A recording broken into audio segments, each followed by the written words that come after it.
अस्सलाम वालेकुम नाज़रीन, मेरा नाम अली हैदर है और आप देख रहे हैं प्रोग्राम एक पाकिस्तान। रमज़ानुल मुबारक की आखिरी सात है। ईद उल फितर की तैयारियां अरूज पर हैं, लेकिन इन तैयारियों के बीच इस वक्त मुल्क में सियासी तकसीम है, दहशत गर्दी है, नफरत है। सिंध हुकूमत केनाल बनाने के मामले पर वफाक से नाराज है। आज भी वजीर आला सिंध ने शिकायत भरी प्रेस कॉन्फ्रेंस की और साथ ही मुतालबात ना मानने पर दबे अल्फाज में हुकूमत गिराने की धमकी भी दे डाली। जब हम देखेंगे कि ये बात नहीं मान रहे तो हम हर एक्सट्रीम स्टेप पे, और ये बात हम कर चुके हैं, हमारे कंट्रोल में, कंट्रोल से निकल गई है और हम पहले ही ऐसे ड्रास्टिक स्टेप्स उठाने शुरू करें जिसकी और बहुत सारे रिपरकशंस हैं। एक चीज़ तो नहीं, यहाँ ये कनाल का मामला हम कहते हैं कि हमारे लिए जीने मरने का मामला, लेकिन हमारे कंट्रोल में है, नहीं बना सकते, वो नहीं बनाने देंगे। पाकिस्तान पीपल्स पार्टी के पास जो ताकत है, कोई भी ऐसा प्रोजेक्ट जो सिंध के लिए नुकसानदेह होगा वो नहीं बन सकता, वो ताकत है हमारे पास। हुकूमत चैन की बांसुरी बजा रही है, जबकि अपोजिशन के शिकवे हैं कम होने का नाम नहीं ले रहे। शिकायत हैं कि दूर नहीं हो रहे। बलूचिस्तान में दहशतगर्दी का जिन बेकाबू है। खैबर पख्तूनख्वा में खवारिज पुलिस चेक पोस्टों को टारगेट किए हुए। आज भी खवारिज ने डेरा गाजी खान में हमला किया और लाशें छोड़कर फरार हो गए, जबकि आज ही सरदार अख्तर मैंगल के काफिले पर खुदकुश हमला किया गया है। दहशतगर्द को जुलूस तक पहुंचने का मौका नहीं मिला। दौरान तलाशी ही इसने खुद को उड़ा लिया। इस ईद पर भी मुल्क में सियासी तकसीम उरूज पर है। हुकूमत ने दहशतगर्दी के मामले को कौमी सलामती कमेटी का इजलास बुलाया तो तहरीक इंसाफ ने इजलास में शिरकत से इनकार किया। तहरीक इंसाफ ने शिकवा किया कि बानी से मुलाकात नहीं हो रही। हुकूमत का दावा था कि बानी का वतीरा है कि वो कौमी मामलात पर साथ खड़े नहीं होते। हुआ भी ऐसा ही। बानी ने इजलास में शिरकत न करने के फैसले को दुरुस्त फैसला करार दिया। साथ ही हुकूमत को और दिल्ली हुकूमत कहकर मामलात को मजीद बिगाड़ दिया। इसी दौरान एक बार फिर बिलावल भुट्टो जरदारी की जानिब से कौमी सलामती कमेटी का एक और इजलास बुलवाने की तजवीज रखी गई है। साथ ही उन्होंने कहा कि वो पीटीआई को मनाने के लिए सालिस का किरदार भी अदा करने को तैयार है। हुकूमत ने बिलावल की बात मानते हुए इन्हें टारगेट दे दिया है, लेकिन क्या इन हालात में तहरीक इंसाफ हुकूमत की कोई बात मानेगी? इसी दौरान तहरीक इंसाफ ने लॉबिंग के जरिए पाकिस्तान मुखालिफ बिल अमरीकी कांग्रेस में पेश कर दिया। हुकूमत और अपोजिशन दोनों इस वक्त दो इंतहाओं पर खड़े। तहरीक इंसाफ के कैंप में मायूसी के डेरे हैं, कोई राह दिखाई नहीं देती, जबकि हुकूमत है कि इक्तदार के जोम में मुब्तला होकर एक कदम पीछे हटने को भी तैयार नहीं। सवाल यह है कि सियासी जमातों के पास मौजूदा मसाइल का हल क्या है? क्या सियासी क़यादत इस ईद पर गले मिल के गिले दूर करने को तैयार हो पाएगी? आज हमारे प्रोग्राम में तीनों बड़ी सियासी जमातों के नुमाइंदगान मौजूद होंगे। इन्हीं से जानेंगे कि आगे बढ़ने का आखिर हल क्या है। हमें ज्वाइन किया है नाज़रीन पाकिस्तान तहरीक इंसाफ के रहनुमा पाकिस्तान तहरीक इंसाफ के रहनुमा जनाब हुमायूं मोहम्मद साहब ने। सर, आपका बहुत बहुत शुक्रिया कि आपने प्रोग्राम के लिए वक्त निकाला।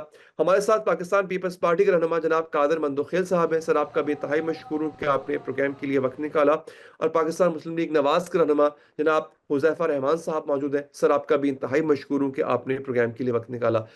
अच्छा, चूंकि प्रेस कॉन्फ्रेंस की है मुराद अली शाह ने, तो जरा पीपल्स पार्टी से मौका में पहले लेना चाहूंगा कि सर, क्या शिकायत इस हद तक पहुंच चुकी है आपकी और उनका अजाला भी नहीं हो रहा कि कहीं ना कहीं दबे लफ्जों में पीपल्स पार्टी ये मैसेज दे रही है कि हुकूमत गिर भी सकती? जी बहुत शुक्रिया। कोई दबे लफ्ज़ों में नहीं है, साफ साफ अल्फाज में खान खोल के सब सुनिए। सिंध का सौदा किसी तौरत पे नहीं होने देंगे। सरसब्र सिंध को बंजर होने में किसी को कामयाब नहीं होने देंगे। ऐसा तो नहीं हो सकता है कि चोलिस्तान को, रेगिस्तान को सरसब्ज बनाने के लिए सरसब्ज सिंध को रेगिस्तान बनाने का जो प्लान है, मैं माजी के उन डिक्टेटरों को इनको याद रखना चाहिए जहां कालाबाग डैम का ड्रामा मचाया था। छोटे सूबे सिंध, बलूचिस्तान और पुख्तूनख्वा इकट्ठे हो गए और उसको नाकाम बन दिए। उसकी नापाक अज़ाइम को आज फिर एक मरतबा फिर नापाक अज़ाइम छोटे सूबों के साथ ज़्यादती का सिलसिला जारी है। हुकूमत होश के नाखून ले। 4 अप्रैल से पहले पहले इस नापाक मनसूबे को तर्क करके ऐलान कर दे कि हमने ख़त्म कर दिया है, नहीं तो 4 अप्रैल को बिलावल भुट्टो साहब जो ऐलान तो लग पता चलेगा इनको। ठीक है, तो इसका मतलब है कि ये अब बात तय है कि अगर ये मसाइल हल ना हुए तो फिर दमादम मस्क कलंदर है। कोई टारगेट, कोई टाइमलाइन दिया गया है सर आपकी तरफ से, या कोई दिया जाएगा इनको?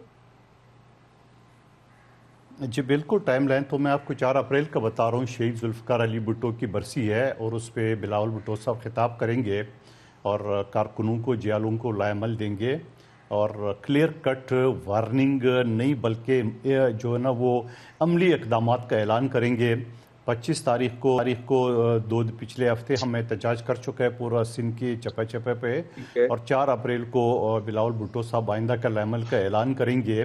मेरी समझ से बालातर है कि आखिर मुस्लिम लीग नून के कान में किसने बोला कि बेटा तुम्हें कुछ नहीं कहा जाएगा, तुम जो करना चाहो करो।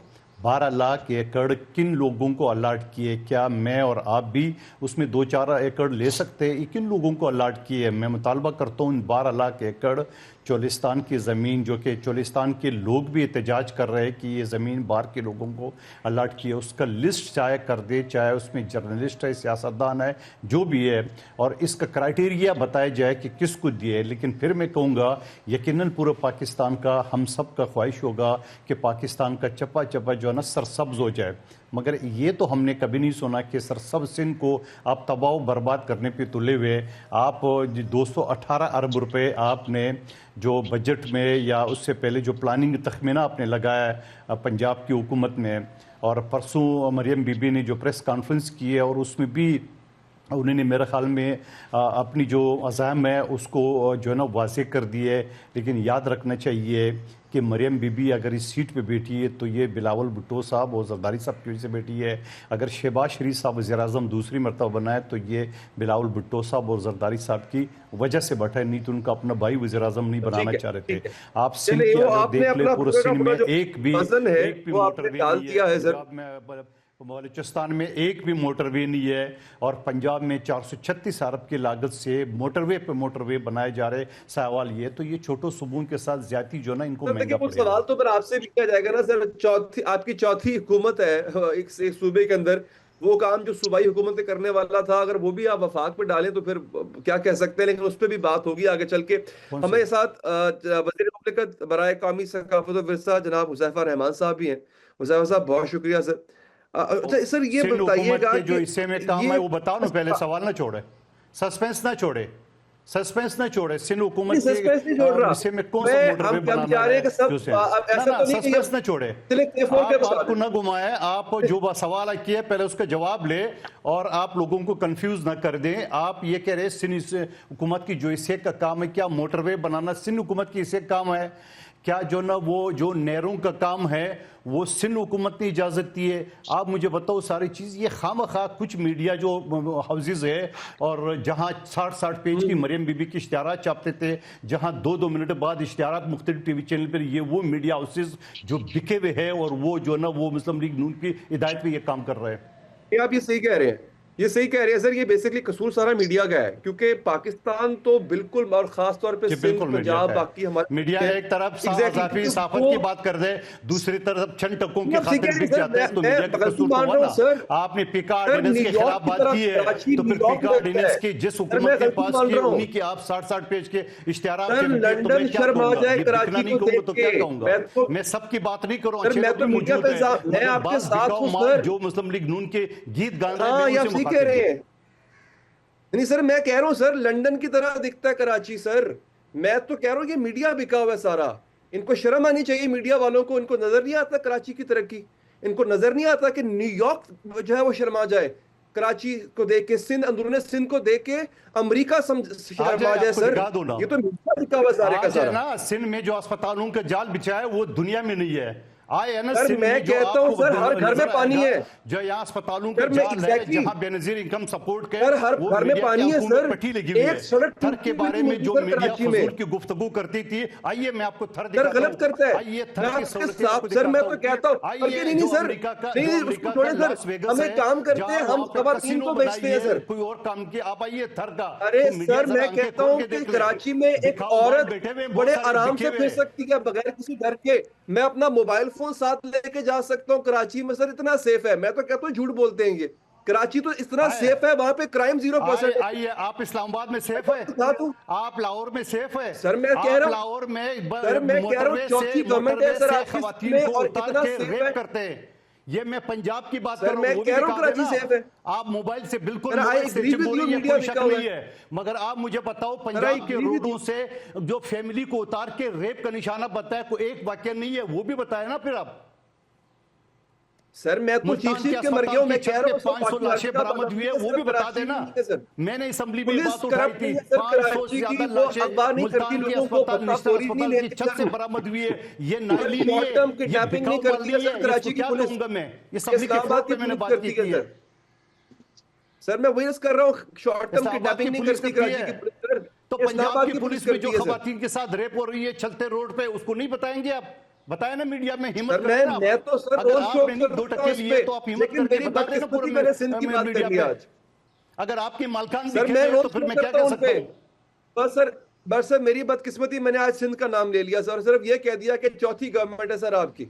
नहीं नहीं, और आप मैंने ये पंजाब कह की दिया, रेट उसका तो बता जवाब देना। क्या था? जो उसका फैमिली जवाब के साथ कारकर्दगी खवातीन नहीं को है, रोड उसका से जवाब उतार के, है। मोटरवे से उतार के, जहां हर जगह कैमरे लगे हुए और रेप का निशाना बताया मरियम बीवी ठीक को, है। ये सारी सूरत-ए-हाल बताया, शहबाज शरीफ को बताया, अपनी मालकान को, कि पंजाब के रोड से खवातीन को उठा के रेप किया जाता है। ये एक वाक्य नहीं है, पहला वाक्य नहीं है, ये भी जरा बताया ना आप। मोबाइल स्नैचिंग को आप रेप से सर, तो ना ये मुशाबत कर दे। सर वैसे ये मुझे सर यकीन करेंगे, आपका डिफेंस बहुत अच्छा लगा है। आप बहुत अच्छा डिफेंस दिया आपने बिल्कुल ठीक कहा है कि अगर हमारा खराब है तो उनका भी खराब है। मैं बल्कि पूरी जो काम हमें देख रही है उनको तालीम लेनी चाहिए यहाँ से, कि जब भी आप पे कोई उंगली उठाए ना, कि देखें आपकी ये गलती है तो आप दूसरे पे उंगली उठाएं। ये बहुत अच्छा आपने एक प्रेसिडेंट सेट किया है। मैं तो इसको करूंगा सर। ठीक हो गया। अच्छा, अब मैं काम गलत मैं अब मैं एग्री कर रहा हूँ आपसे बात। को आप फैमिली के रेप से ना मुशाबियत कर दे। आप बताओ ना, मैं डिफेंड ये नहीं करो, मोबाइल स्नैचिंग हो रही है, बिल्कुल मैं मानता हूं, लेकिन मैं ये कहूंगा कि मोबाइल स्नैचिंग से ज्यादा खतरनाक फैमिली को रेप करना अपनी शोहर के सामने, ये पहला वाकया नहीं है ना आखिरी वाकया है। पंजाब ज्यादा बुरा, सिंध अच्छा। पंजाब, मैं ये कर लेता हूं। पंजाब ज्यादा बुरा, पंजाब ज्यादा बुरा सर, बहुत बुरे हैं पंजाब के ठेकेदारों को। सर मैं बता रहा हूँ सर, ये पंजाब बहुत बुरा है। अच्छा, ये अपना अब ऐसा है कि हम आते हैं। अच्छा सर, ये बड़ी मुझे एक अजीब बात लगी है हुज़ैफा साहब, कि आप इतने बुरे हैं सर। आपने गिरबान में नहीं झांकना। आप देखें, आपके इत्तेहादी आपको इतना बुरा कह रहे हैं सर, आप इतने बुरे हैं और फिर भी आप हुकूमत में उनके साथ बैठे हैं या वो आपके साथ बैठे हैं। देखिए जी, बहुत शुक्रिया। मैंने आप दोनों साहिबान की गुफ्तगू बड़ी तहम्मुल से सुनी है, और मेरी ख्वाहिश होगी कि मैं भी अब जो बात करूं उसको तहम्मुल से ही सुना जाए और बीच में कोई इंटरप्ट ना करे, फिर प्रोग्राम का मज़ा ख़राब हो जाता है। क्योंकि ना मेरी दलील से पीपल्स पार्टी किसी बंदे ने नून में आना, ना तहरीक इंसाफ के बंदे ने नून में आना, ना सवाल पे सवाल छोड़े उन्होंने। तो मैं आप देखिए, आप इस तरह इंटरप्ट करें, सवाल पे सवाल चलिए आप बोल रहे जी। मैं इस तरह के, आप देख लें अब आप इस तरह की बहस में मैं खामोश हो गया बंद कर दें उनका। देखें जी, आप या माइक बंद कर दें, बात कर नहीं है ना, कादिर साहब, उनको बात कर मेरा स्टाइल नहीं है ना इस तरह। आप कादिर साहब देखें, मेहमान को बात करने दें, सब मेहमानों की इज्जत है, प्लीज अब उनको बात। जी जी सर। देखिए जी, पहली बात तो ये कि पीपल्स पार्टी हमारी एक बड़ी मजबूत इत्तेहादी है, और पीपल्स पार्टी और हमारी टॉप लीडरशिप के दरमियान एक बड़ी मजबूत अंडरस्टैंडिंग है। मुझे नहीं पता कि मेरे मोअज़्ज़िज़ भाई जो हैं वो अपनी सारी गुफ्तगू जो है, मैं नहीं समझता कि पीपल्स पार्टी का मौक़िफ़ है, क्योंकि जो चेयरमैन बिलावल जो है, जब प्राइम मिनिस्टर के साथ बैठते हैं, लास्ट देखें जी, बीच में आप जो गुफ्तगू करें मुझे बात ही नहीं करने दे रहे हैं जी, बात को मज़ा ही नहीं आएगा। बात नहीं कर रहा सर, आपको भी गेस्ट बुलाते हुए तो ये जरूर सोचना चाहिए कि कम से कम दोनों, नहीं मैं आपका नहीं मैं कह रहा, उन्हें मेरे मोअज़्ज़िज़ भाई को सोचना चाहिए। उन्होंने जितनी भी बात की उनका मुंह है, मैं उनका मुंह नहीं बंद कर सकता, लेकिन अब मेरे आप खामोश थे, आपकी सर उनको बात कादिर साहब बात भले गलत करें, लेकिन आप सुनने का हौसला तो रखें ना, फिर बारी में जवाब दीजिएगा। ऐसे कर रहता है ना, मुझे बात तो नहीं करनी थी ना पूरा। आप मेरे पे आप मुझे कहेंगे कि मैं बताऊं करूंगा ना सर, अब उनको बात तो कर लेने दें आप कम से कम। अगर आपने ये करना है सर तो फिर फायदा क्या, फिर अवाम देख रही है, अवाम आपको, मुझे मैंने मीडिया को बोला, अगर आपने मीडिया के ठेकेदार मैं जरूर आप भी फिर बिके होंगे ना। मैंने मीडिया की बात सर, मैं ठेकेदार नहीं की, आपके जैसे आप ठेकेदार हैं, मैं मीडिया का ठेकेदार की बात की मैंने। क्या मीडिया नहीं बिकी हुई है 60-60 पेज के इश्तिहारात मरियम के लगा के? क्या हर 2 मिनट बाद टीवी पे इश्तिहार सर आ रहे फिर हैं? तो चचा बेटी के जो सर ना खुदा के भीख लिए के सर पैसों पे प्रोग्राम जो तो चलने इश्तिहार दे। दे रहे हैं मैं 27,000 कह रहा हूँ रुपए, मीडिया बिकी हुई मैंने है उनकी सर। बात की है। आप क्यों सर दिल पे मैं ले रहे मान हो? गया हूँ मीडिया बिका हुआ है आप सर। क्यों दिल पे ले रहे जैसे हो? आपके सियासतदान चैनल की क्यों दिल पे बोलियां ले रहे हैं? लगती है मैं ना तो सर मीडिया की सेनेट बात कर के रहा हूँ। इलेक्शन में। सियासतदान के ऊपर सर आप उंगली सेनेट के उठाते हो इलेक्शन तो में मैं फिर भी कम ही सियासतदान बिकते हैं हम हूं, लोग। लेकिन मैं उनमें से नहीं हूं जो सर बात आप सेनेट के करेंगे। इलेक्शंस में फिर भी कम बिकते हैं सर, बहुत ज्यादा बिकते हैं। हुजैफा साहब प्लीज बात कंप्लीट करें सर आप अपनी। देखिए, इस तरह बात हो नहीं पाएगी ना, आप एंकर हैं, शोशा पहले तो छोड़ के फिर सिलेक्शन ऑफ बात गेस्ट आपको कंप्लीट खुद करो। करनी चाहिए कि जब किसी भी मेहमान को आप बुला रहे हैं, तो अब आपको अपने प्रोड्यूसर को कहें ना कि माइक उनका बंद करें, फिर मैं बात करना शुरू करूँगा, वरना मैं नहीं बोलूँगा, वरना चले आप लोग आप, बोलते रहे आपस में। हाँ हाँ, ठीक हो बदमाशी गया, आप बंद की हो गया भाई और सर। बंद जब कर वो रहे हैं। बोलेंगे आप मेरा माइक बंद कर दें, जब वो बात करें मेरा माइक आप बंद कर दें, you have the right. Sir इस मेरा तरह बात कसूर है, नहीं हो बस सकती ना, आपने मैं इत्तेहादी स्काइप बनाया पर हूँ, आई एम नहीं नॉट इन तो। स्टूडियो। आप मेरी चॉइस को नहीं, सर, मुझे आप बात मेरी तो करने चॉइस दें को ना, बुरा मुझे आप कह रहे बात हैं, आप करना। ही लोगों ने है इनको, मैं क्या करूं। नहीं, नहीं, आप आप बात मुझे करें सर प्लीज बोलना, हुजैफा आप साहब। मुझे देखें। जी, मैं गुफ्तगू अपनी कर रहा था कि पीपल्स पार्टी एक तो हमारी एक मजबूत इत्तेहादी है, और जो मेरे मोअज़्ज़िज़ भाई ने बात की, मेरे ख़्याल से ये अपनी प्रोग्राम का हिस्सा अपनी पार्टी चेयरमैन या अपने ज़िम्मेदारान को भेज दें, वो भी इसको ऑन नहीं करेंगे। एक बात तो ये है कि आप जब नेशनल टीवी चैनल पे बात कर रहे होते हैं, तो पीपल्स पार्टी हमारी एक एलआई है, कोई ऐसी बात हम दोनों को ऐसी तलक़ीन कहनी चाहिए कि जो कि पार्टी पॉलिसी ना हो। अब मैं नहीं समझता कि जो बातें की मेरे भाई ने, वो कोई पार्टी पॉलिसी है। देखिए, नहरों वाला मामला बिल्कुल संगीन होगा, पीपल्स पार्टी को पूरा हक हासिल है, उस पर उन्होंने अपना एक स्ट्रॉन्ग स्टांस लिया। और उसके हवाले से chairman Bilawal last week prime minister साहब से मिले थे, और बहुत सारे मामलात मेज़ पर बैठकर हल हुए। पंजाब के हवाले से उन्होंने मुतालबा किया, उनको हमने 9 अरब रुपए की ग्रांट दी। अब बात उन्होंने की कि जी पीपल्स पार्टी ने ये प्रोविंशियल सब्जेक्ट नहीं है मोटरवे का, तो मैं अपने भाई को से बताना चाहता हूँ कि ये जो मोटरवे सक्खर तक पहुँची है अगर पंजाब से कनेक्ट होकर, तो ये भी पिछली पीएमएलएन दौर में ही बनी। बाकी बात ये रही कि किन लोगों को ज़मीनें अलॉट हुई हैं, किन लोगों को नहीं हुई है, बिल्कुल उनका मुतालबा है, उनका मुतालबे के मुताबिक जो है, जिस कंसर्न इदारे ने ये ज़मीनें अलॉट की हैं, बिल्कुल उसकी तफ़सीलात मंज़र-आम पर आनी चाहिए। बाकी आप ये कहें कि पंजाब में जी मरियम बीबी 60-60 अरब रुपए के इश्तिहारात दे रही है, मैं बिल्कुल ये नहीं कहूँगा कि शर्जील मेमन साहब कितने इश्तिहारात देते हैं, कौन क्या करता है। हम यहाँ पर इश्यूज़ पे बैठे हुए हैं, अगर एक-दूसरे के ऊपर सिर्फ़ और सिर्फ़ आप बमबारी शुरू कर दें अल्फ़ाज़ की, और उसमें कोई दलील मौजूद ना हो, तो उसका कोई फ़ायदा नहीं रहता।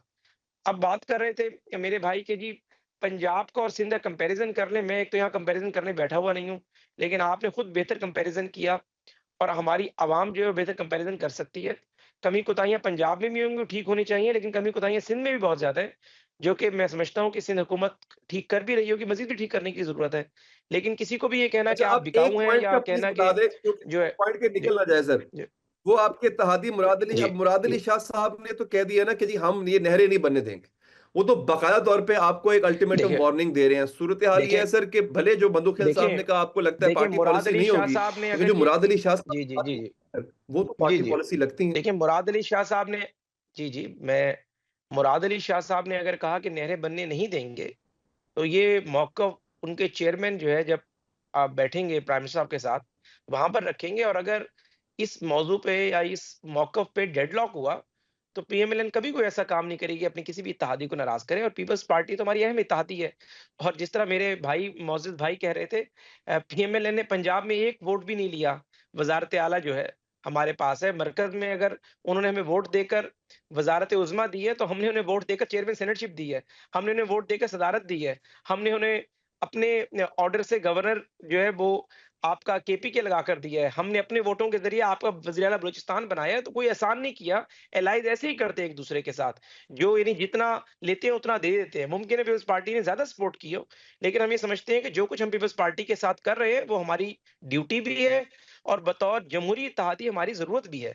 तो बजाय ये कि हम ये कहें कि हमारी वजह से ज़रदारी साहब सदर बन गए, हमारी वजह से बुगटी साहब वज़ीर आला बलूचिस्तान बन गए, हमारी वजह से कुंडी साहब गवर्नर बन गए, हमारी वजह से चेयरमैन सेनेट बन गए, हमारी वजह से यूसुफ गिलानी साहब 2020-21 में पीडीएम के उम्मीदवार के जैसे सेनेटर बने थे। ये बातें मुनासिब नहीं होती नेशनल टीवी चैनल्स पर। अवाम मज़ाक उड़ाती है। हम सब पढ़े-लिखे लोग हैं। हमारा आपस में एक जॉइंट कंसेंसस होता है, मफादात होते हैं आपस में, ज़ाहिर है मेज़ पर बैठकर फैसले करते हैं।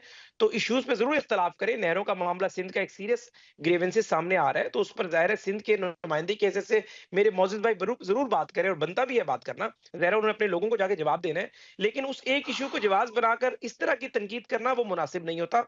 और पीपल्स पार्टी का अगर चलें देखें जी, ठीक। नहरों के मामले पे कोई इख्तिलाफ हुआ, ये प्राइम मिनिस्टर वाज़ेह कर चुके हैं पीपल्स पार्टी का नहरों के मामले पर इतना जारहाना मौक़िफ़ आज पहली दफ़ा सामने आया है, तो ये ज़हन में रखें, मीडिया भी ज़हन में रखे, बाकी लोग भी ज़हन में रखें, हम पीपल्स पार्टी को नाराज़ कर हम अपने इलाही के जो है, जो उनका एक मौक़िफ़ है, उसको पसे-पुश डालकर कोई ऐसा फ़ैसला नहीं करेंगे, जिससे हमारे दरमियान कोई ख़लिश है, कोई दरार आए।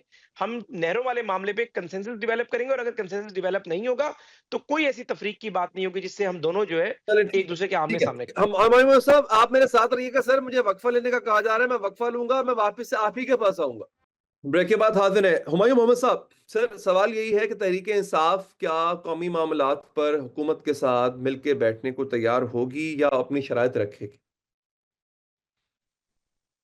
बिस्मिल्लाहिर्रहमानिर्रहीम, इय्याका नअबुदु व इय्याका नस्तईन। देखिए, मैं आपको एक बात बता देता हूँ, जो आपने सवाल किया है ना, उसका जवाब वेरी सिंपल है। पाकिस्तान तहरीक-ए-इंसाफ ने अपनी सीरियसनेस दिखाई थी, उन्होंने एक कमेटी को नॉमिनेट किया था, लेकिन उसके साथ ये याद रखिए, इस वक़्त जितने भी हैं, आप इन सब से पूछ लें, उस कमेटी के अंदर या तो वो लीडरशिप डायरेक्टली खुद बैठी थी, और अगर मियाँ नवाज शरीफ साहब, जो कि पता नहीं क्यों, किस वजह से उस जगह नहीं गए थे, उनको इनविटेशन नहीं था या वो जाना नहीं चाहते थे, हालांकि वो पार्टी के सदर हैं, वो एमएनए हैं, लेकिन still he was missing over there, which was very significant. ठीक है, अगर उसके बावजूद भी, और फिर मोहसिन नकवी साहब, जो इनके जो ये याद रखें, ये सिक्योरिटी पे था, और इसके अंदर जो क्या कह सकते हैं, इंटीरियर मिनिस्टर था, उसका होना तो बहुत जरूरी था, वो भी पीएमएलएन के साथ है। एक्चुअली वो पीएमएलएन और पीपल्स पार्टी दोनों के साथ है, ये दोनों उनको सपोर्ट करते हैं, और ये दोनों एक दूसरे की मजबूरी है। सिर्फ ये है कि पीपल्स पार्टी मेरी नजर में, मैं गलत भी हो सकता हूँ, सही भी हो सकता हूँ, वो जरा ब्लैकमेलिंग ज्यादा करती है कि हमें ये कर दो वरना ये कर देंगे, ये कर दो वरना ये कर देंगे। अब मैं थोड़ी सी कारकर्दगी जो आप बता रहे थे, देखिए इस तरह है कि K4 प्रोजेक्ट जो है ना कराची का, वो इस तरह है कि उसमें वफाक और सूबाई दोनों का बीच में मुश्तरका इक्वल पार्ट है। वफाक ने एक पाइपलाइन लेकर आनी है, किंजर झील से लेकर आनी है, कराची के पास 3 पॉइंट्स पे लेकर आना है, उसमें 126 अरब रुपए लगने, और फिर उसके बाद जो सूबाई वो है, उन्होंने आगे से डिस्ट्रीब्यूशन करनी है। उस डिस्ट्रीब्यूशन के अब मैं बात बता देता हूँ, जो आप पीपल्स पार्टी की बात कर रहे थे, वफाक ने जो पैसे दिए K4 प्रोजेक्ट के लिए, वो तकरीबन 2 साल में कंप्लीट हो जाएगा, आधा हो गया, 50% या 60% हो गया, बाकी 50% वो हो जाएगा अगले 2 साल में या 1.5 साल में कंप्लीट हो जाएगा। क्या आपको पता है डिस्ट्रीब्यूशन लाइन का अभी तक ठेका ही टेंडर ही नहीं किया, अभी तक अच्छा। डिस्ट्रीब्यूशन लाइन का टेंडर ही नहीं किया। और ये चीज जब अभी हमारे वाटर रिसोर्सेज की जो कमेटी में आई थी, तो मैंने पूछा, तो वहां पे किसी के पास जवाब ही नहीं है, हालांकि उनके जो चेयरमैन है, वो खुद पीपल्स पार्टी के एक लॉयर हैं, और बड़े अच्छे हैं, बड़े नामी ग्रामी नाम है। उन्होंने भी कहा, उन्होंने ये सवाल, उन्होंने कहा बहुत अच्छा सवाल किया है। अब मैं उनसे, मैंने कहा है कि नेक्स्ट उसमें आप जरा सिंध गवर्नमेंट को बुलाए कि उन्होंने अपने हिस्से का काम आज तक किया क्यों नहीं। और ये याद रखिए, ये दोनों जमातें मेरी नजर में, जब आप टेररिस्ट की बात करते हैं, देखिए टेररिस्ट बहुत बुरी चीज है, वो लोग आते हैं, दहशत फैलाते हैं और लोगों को मारते हैं और अपना काम निकलवाते हैं, लेकिन उन लोगों का क्या करेंगे जिन्होंने इस मुल्क के अंदर इकोनॉमी की दहशत गर्दी। मैं मिसाल देता हूँ, पाकिस्तान एक बहुत अच्छे तरीके से जा रहा था, पाकिस्तान का तकरीबन 2016 तक जो सर्कुलर डेट था, वो तकरीबन 200 बिलियन डॉलर्स के आसपास था, 200 समथिंग लाइक इस तरह के कुछ था। उसको या 200 अरब, या मुझे फिक्र नहीं है अरब रुपए थे या अरब, 2 बिलियन डॉलर, 200 मिलियन डॉलर्स या something like that, 200 million dollar थे शायद। उसको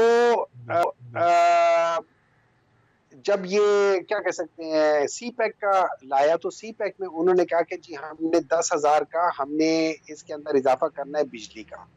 अब बिजली तो बनाने के लिए 10,000 बन गए, और इन्होंने पता नहीं किन किन लोगों को क्या क्या प्रोजेक्ट दे दिया, तो बिजली बनना शुरू होगी।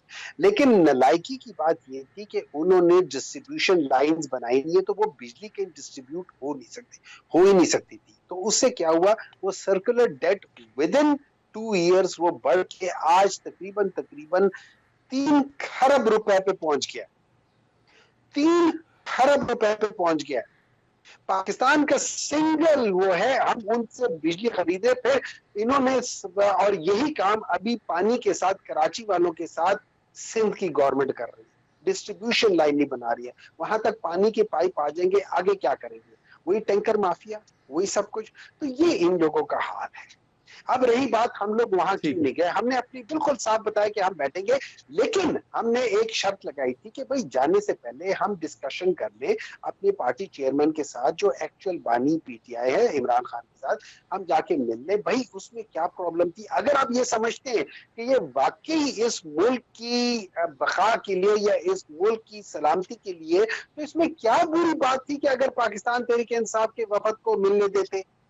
क्या आप लोगों की जो पर्सनल वेंडेटा है या पर्सनल उनके साथ वो एक रंजिश है कि उन लोगों ने आपको अच्छा खासा मारा है, आप उनको इतना नहीं कर सकते कि वो अपने पीटीआई के जो जो अच्छा, ये पॉलिटिकल सवाल लीडरशिप है जो आपने उनके उठाया साथ है, मिल ले, बातचीत कर ले। ये सवाल तो सर ये बड़ा अहम सवाल है, ये बड़ा अहम सवाल है, क्योंकि ये कोई इतनी बड़ी बात नहीं थी। अगर ये वफ्द मिल लेता है इमरान खान साहब से, तो कोई मुल्क की इकॉनमी पे असर नहीं पड़ जाना था, अच्छा या बुरा, या कोई मुल्क के हालात नहीं बदल जाने थे। हाँ, अलबत्ता सियासी दर्जा हरारत में कमी ज़रूर आनी थी उससे। हुकूमत ऐसे छोटे छोटे जस्टिस क्यों नहीं दिखाती है, ये हुज़ैफा साहब से ही पूछेंगे। फिर एक दफ़ा फिर पीपल्स पार्टी के हमारे बड़े मोअज़्ज़ज़ मेहमान हैं कादिर मंदुखेल साहब, उनके पास भी जाऊंगा, उनसे भी अर्ज़ करूंगा कि अगर उनकी शिकायतें जा बजा हैं, हुकूमत से हैं, तो वो किस तरह किन शराइत पे मानने को, उनकी बात मानने को तैयार होगी। क्योंकि वो कह रहे हैं कि हम कोशिश करेंगे हत्तुल विसा उनकी बात को हम उसकी उसकी कदर करें और उसको माने। एक वक्फा लेते हैं मुख्तसर सा, वक्फे के बाद हाजिर होते हैं। ब्रेक के बाद हम हाजिर हैं। अच्छा, ये सवाल अब हुजैफा साहब अगर हमारे साथ मौजूद हैं तो उनसे हम सवाल कर लेते हैं, या फिर कादिर मंदुखेल साहब भी हमारे साथ मौजूद है।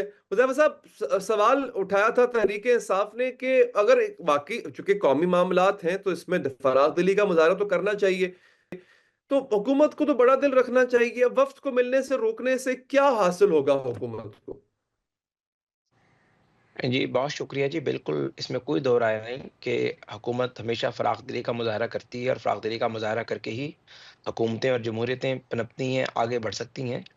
लेकिन जब आप ट्रैक रिकॉर्ड देखते हैं कि आपके बलूचिस्तान के अंदर एक बड़ा दहशतगर्दी का वाक़या हुआ और वहाँ पर निहत्ते मुसाफ़िरों को ट्रेन से उतारकर गोलियाँ मारकर शहीद किया गया, और उसके ऑपरेशन के दौरान ही बानी तहरीक-ए-इंसाफ का जेल से एक ट्वीट आया, और जिसमें उन्होंने पहले तो ऑपरेशन को कंडेम कर देन फिर उसके रूट कॉज़ पर चले गए और बलूचिस्तान के एहसास महरूमी से उसे जोड़ दिया, और उसके चंद घंटों बाद भारत के टीवी चैनल्स वही चीज़ें चला रहे थे।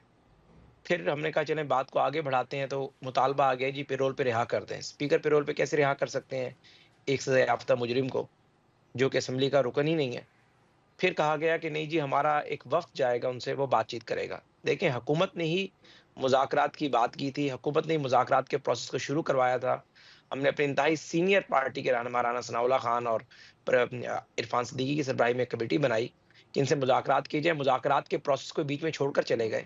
देखिए, मैं ना मानो वाली पॉलिसी तहरीक इंसाफ हमेशा अपनाती रही है। 2014 से मेन स्ट्रीम में ज़्यादा बानी तहरीक इंसाफ नज़र आना शुरू हुए मुल्क में। आप देख लें तो हमेशा उन्होंने मारो और मरो वाली सियासत की, हमेशा तफरीक की बात की, अपने सियासी मुखालफिन के खिलाफ ऐसे अल्फाज इस्तेमाल किए कि सियासत में तलखी से कन्वर्ट हुई और वो सियासत में नफ़रत बन चुकी है। तो मुझे आप ये बताएँ कि इन हालात के अंदर आप कहते हैं जी वफ़्द भेज दें।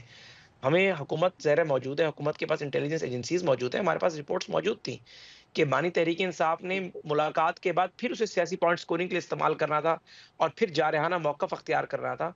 देखिए, अगर आप जो है अभी भी तो जा नेशनल रहा है ना, कंसेंसस की मौक़िफ़ बात इख्तियार करें, किया। रिकंसिलिएशन की बात करें, तो उसे वेलकम करना चाहिए। जी। लेकिन बदकिस्मती ये है कि बानी तहरीक इंसाफ उसको पसंद ही नहीं करते। वो तो अपने सूबे के वज़ीर आला को कहते हैं जी मरकज़ पे चढ़ाई कर दें।